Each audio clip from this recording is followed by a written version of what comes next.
Trade in the Zone, de Mark Douglas. Capítulo 9. A natureza das convicções.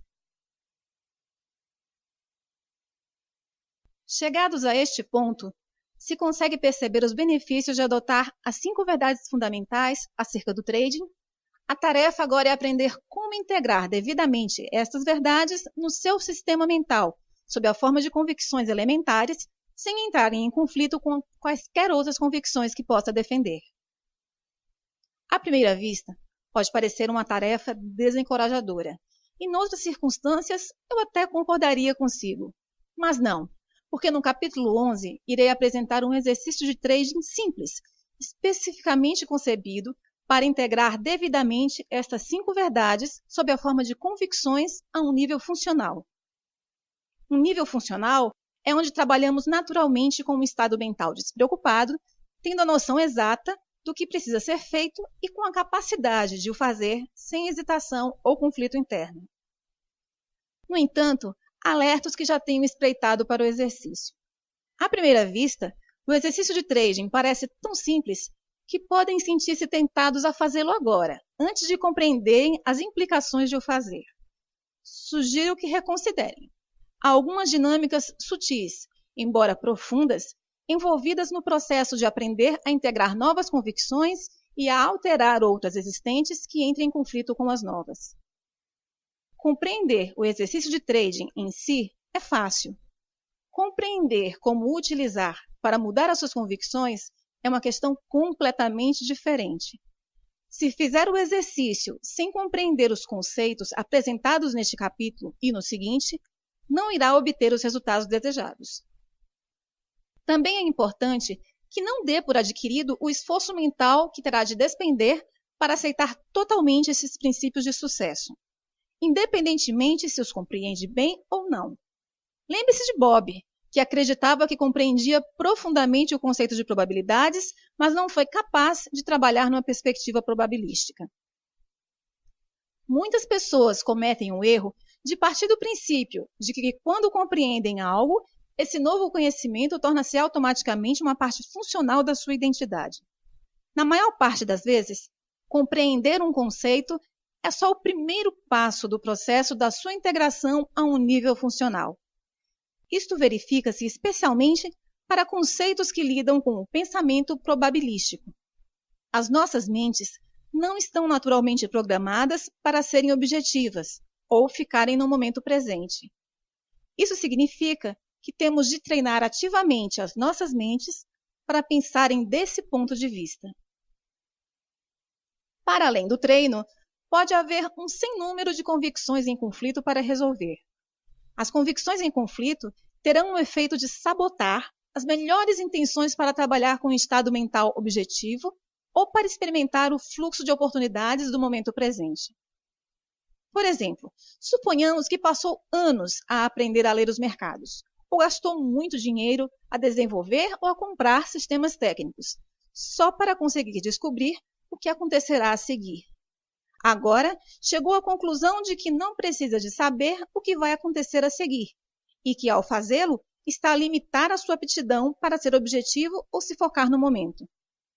O que temos é um conflito direto entre a convicção antiga de que precisa de saber o que vai acontecer a seguir para ser bem-sucedido e o novo entendimento de que não tem de o saber.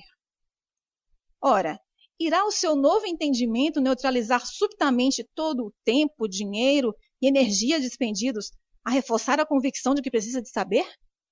Quem dera fosse assim tão fácil. Para alguns sortudos pode ser. Se lembrar do capítulo 4, quando falei sobre a distância psicológica do código de software, eu disse que alguns traders podem já estar tão perto dessas novas perspectivas que tudo o que precisam é de reunir algumas das peças que faltam para criar uma experiência do tipo que altere o estado mental. No entanto, com base na minha experiência de trabalho com mais de 1000 traders, posso dizer que a maioria não está próximo desse estado mental. Para esses, pode ser preciso um considerável trabalho mental, além de muito tempo, para integrar devidamente os seus novos entendimentos sobre o trading nos seus ambientes mentais.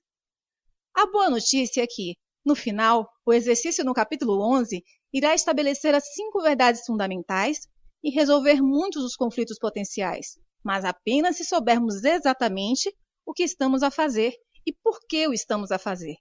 Este é o assunto deste capítulo e do seguinte. As origens de uma convicção.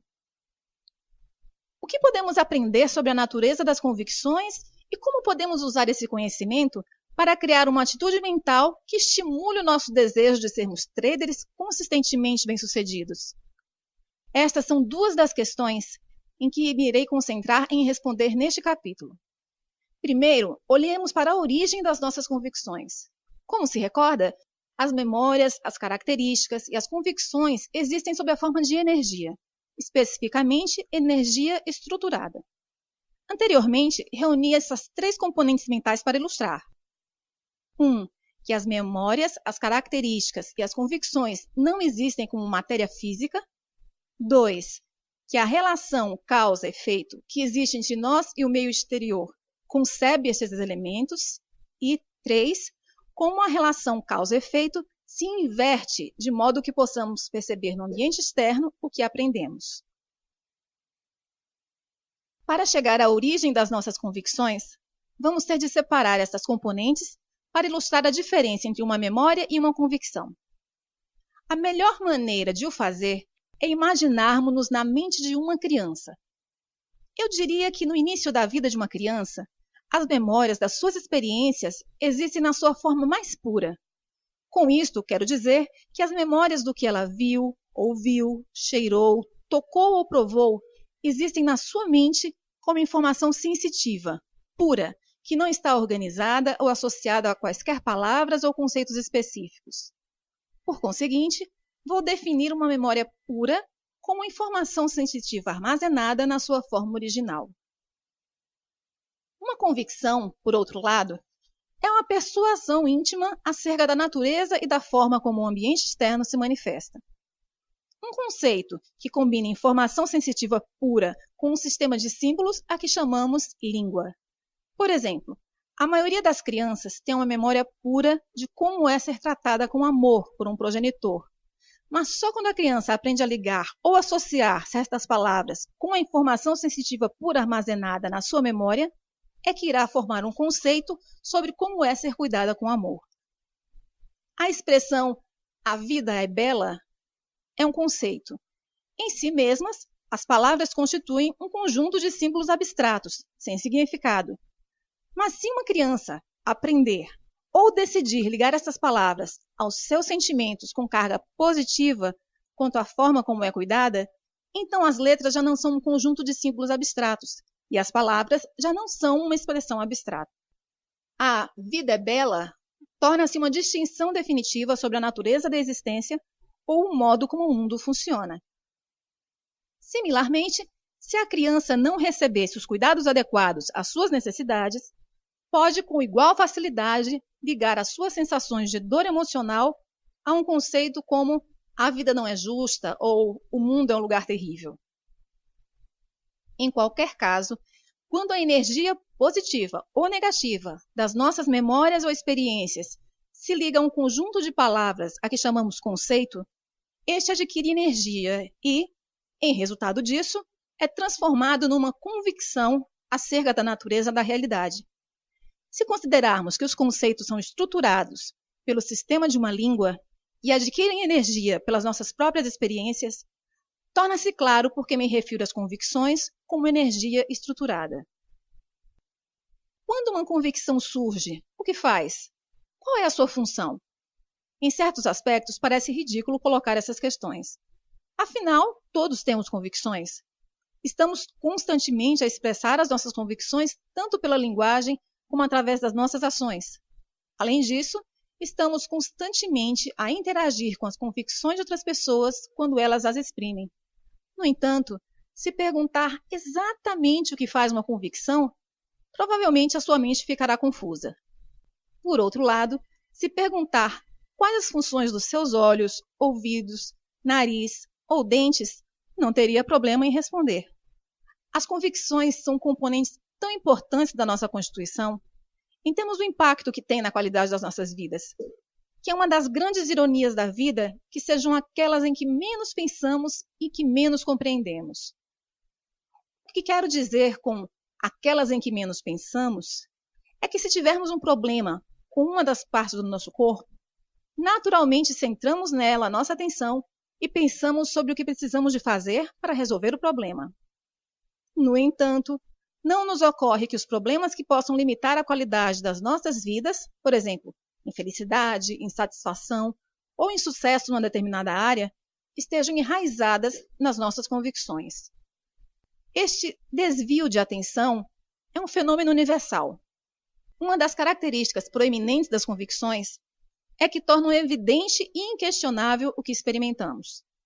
De fato, se não fosse pelo intenso desejo que tem em vivenciar um sucesso consistente como trader, era provável que eu não estivesse a ler sobre este tema. Normalmente são precisos anos de frustração para as pessoas começarem a aceitar que podem ser as suas convicções a fonte das suas dificuldades. No entanto, embora as convicções sejam uma parte complexa da nossa identidade, não é preciso considerar esse processo de autoanálise como uma crítica. Considere que nenhum de nós cresceu com qualquer uma das nossas convicções, que foram todas adquiridas de várias maneiras.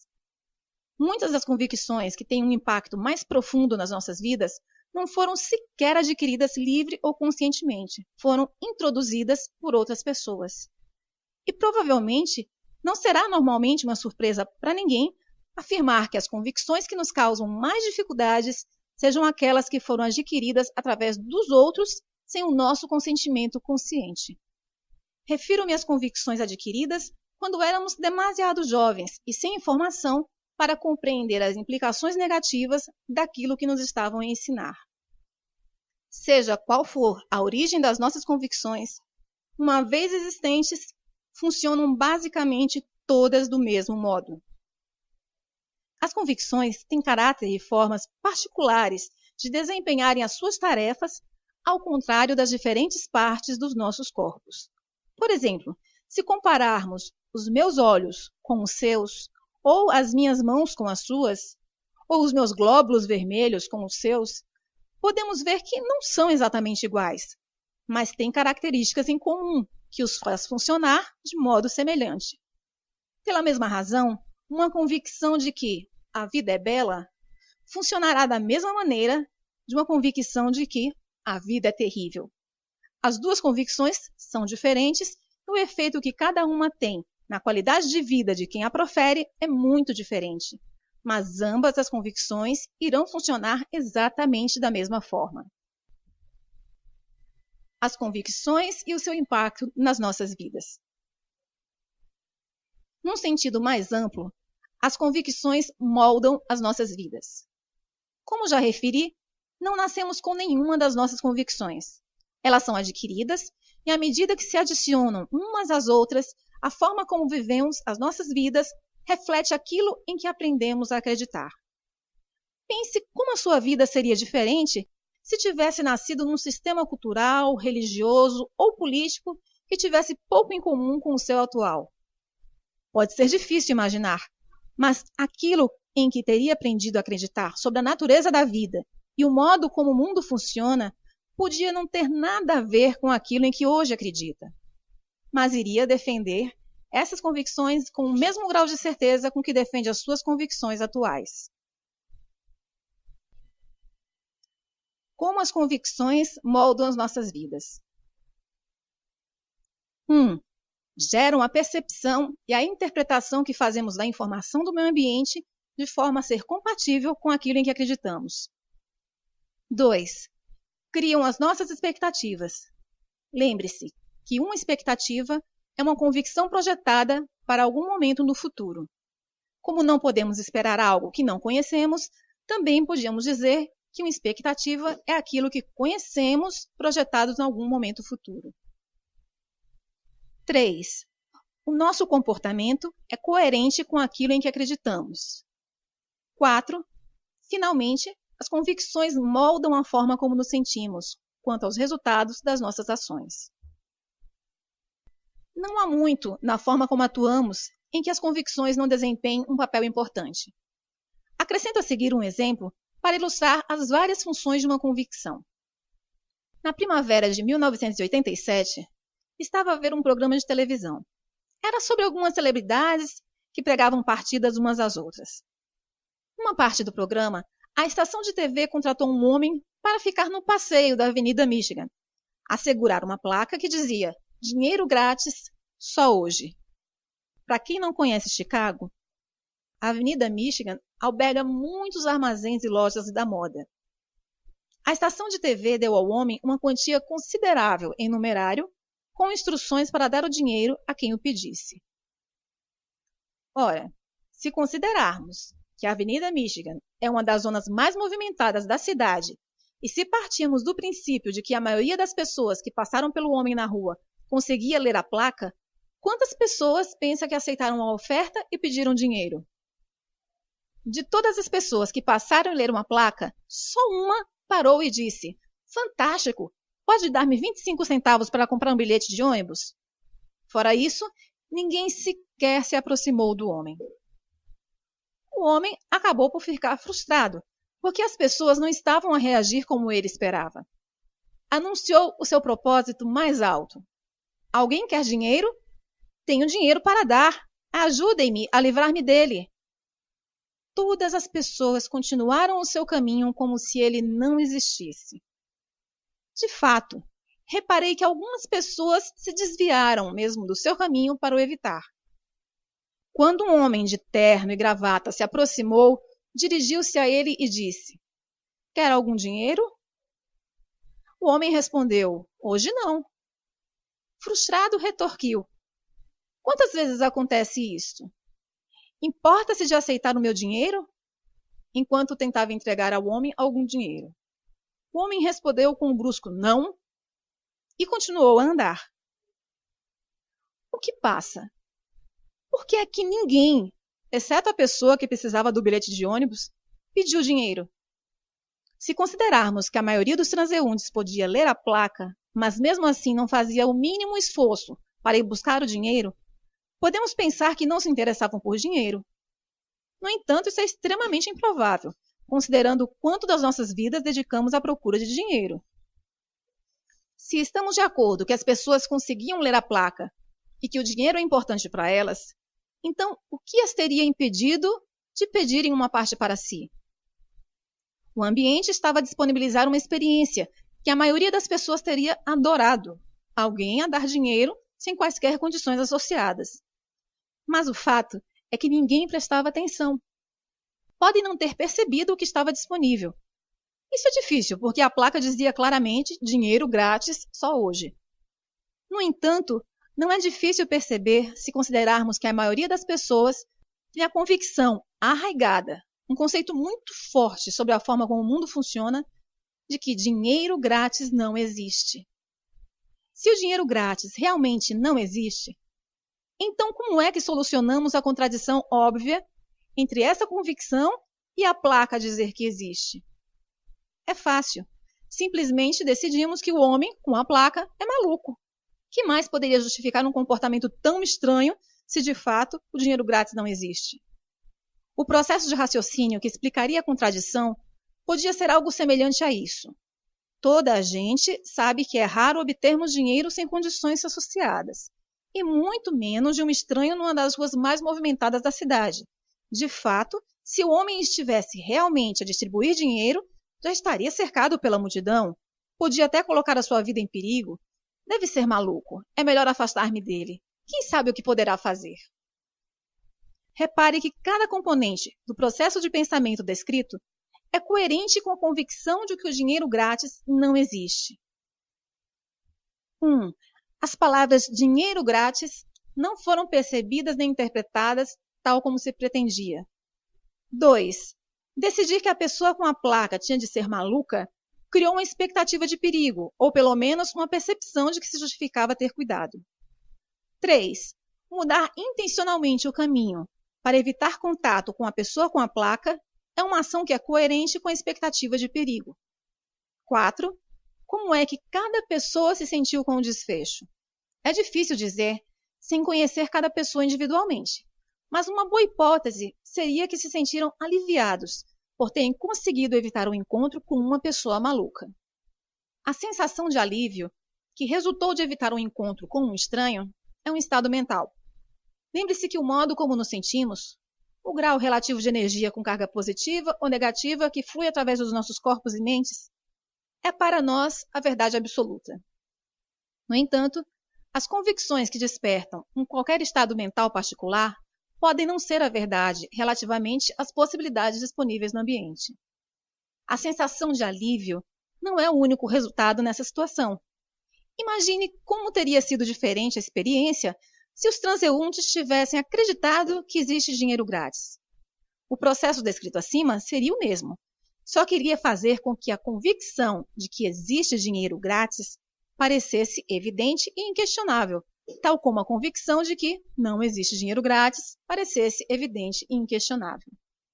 Um bom exemplo seria o da pessoa que disse: "Fantástico, pode me dar 25 centavos para comprar um bilhete de ônibus?"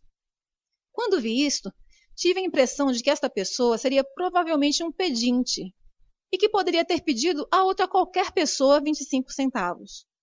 Um pedinte é alguém que acredita absolutamente na existência de dinheiro grátis. Por conseguinte, a sua concepção e interpretação da placa foram exatamente o pretendido pela estação de TV. A sua expectativa e comportamento foram coerentes com a sua convicção. E como se sentiria ele quanto aos resultados? Obteve os seus 25 centavos, pelo que eu diria que ele ficou satisfeito. É claro que ele não sabia que poderia ter obtido muito mais. Há outro desfecho possível para o nosso cenário.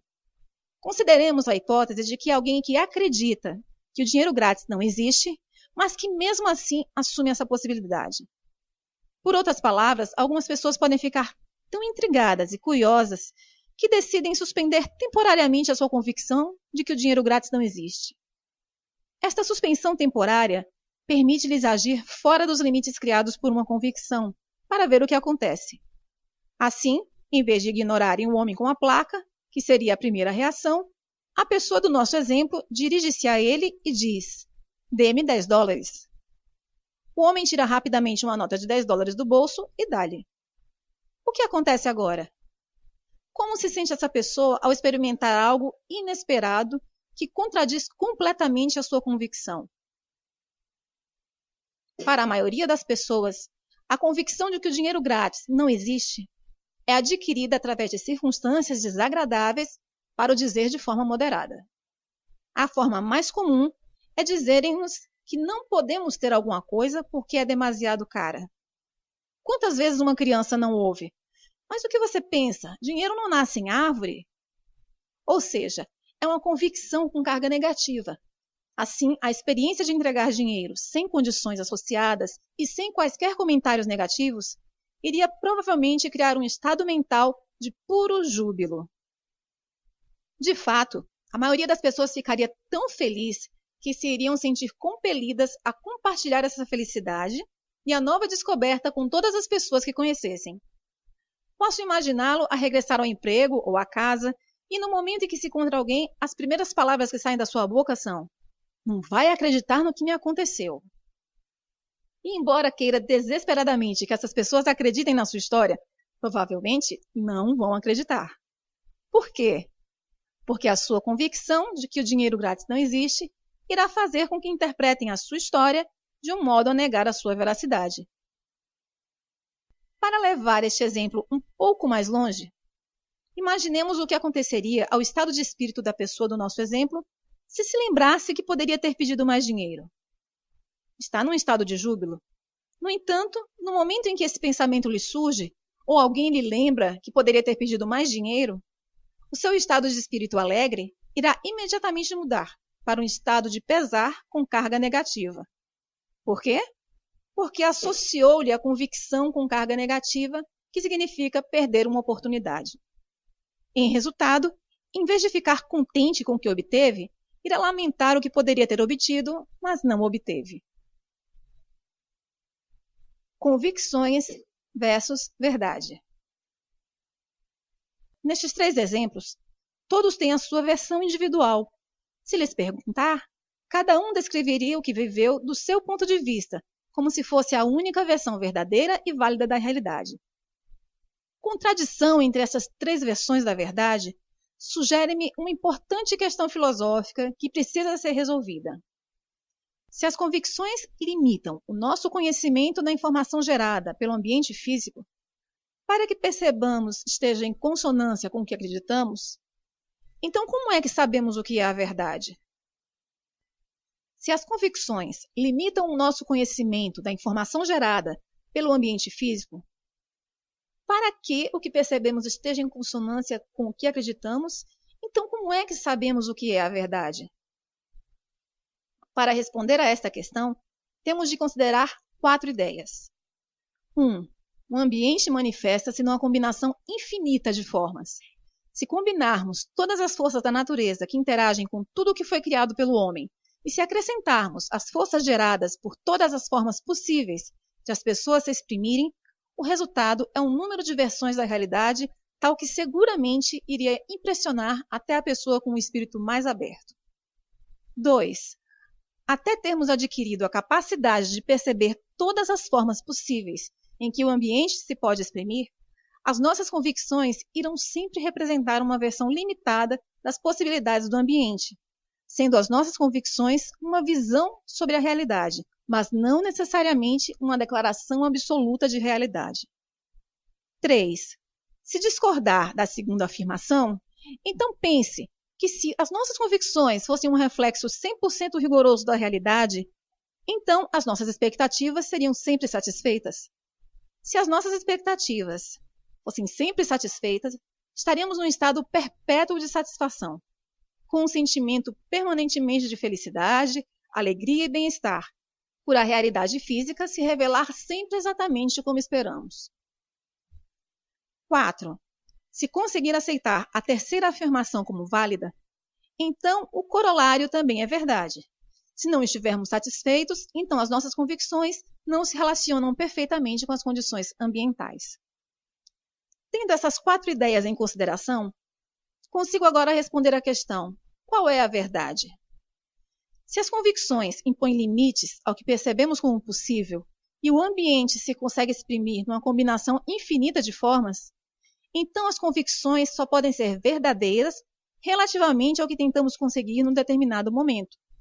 Ou seja, o grau relativo de veracidade inerente às nossas convicções pode ser medido pela forma como nos são úteis. Cada um de nós tem forças geradas internamente, curiosidades, necessidades, vontades, desejos, objetivos e aspirações, que nos compelem ou motivam a interagir com o ambiente físico. O conjunto de passos que damos para satisfazer as nossas curiosidades, necessidades, vontades, desejos, objetivos ou aspirações depende daquilo em que acreditamos ser verdade numa dada circunstância ou situação. Essa verdade, seja ela qual for, irá determinar 1. As possibilidades que percebemos relativamente ao que o meio ambiente nos disponibiliza. 2. Como interpretamos o que percebemos. 3. As decisões que tomamos. 4. As nossas expectativas de resultados. 5. O que fazemos. E 6. Como nos sentimos quanto aos resultados dos nossos esforços. Num dado momento, se estamos satisfeitos, felizes ou numa situação de bem-estar relativamente a algo que tentamos conseguir, podemos dizer que a nossa verdade, isso é, independentemente das nossas convicções, é útil, porque o processo, como se afirmou acima, funcionou. Aquilo que percebíamos não só estava em consonância com o nosso objetivo, mas também com o que o ambiente nos disponibilizou. A nossa interpretação da informação resultou numa decisão, expectativa e ação que estavam em harmonia com a situação e as circunstâncias ambientais. Não houve qualquer resistência ou força contrária por parte do ambiente ou na nossa própria mente, que diminuísse o resultado que tentamos conseguir. Em resultado disso, encontramos-nos num estado de satisfação, felicidade e bem-estar. Por outro lado, se nos encontramos num estado de insatisfação, desilusão, frustração, confusão, desespero, pesar ou falta de esperança, podemos dizer que, relativamente à situação e circunstâncias ambientais, as nossas convicções não funcionam bem, ou nem sequer funcionam, e, por conseguinte, não são úteis. Simplificando, a verdade depende do que funciona em relação àquilo que tentamos conseguir num dado momento.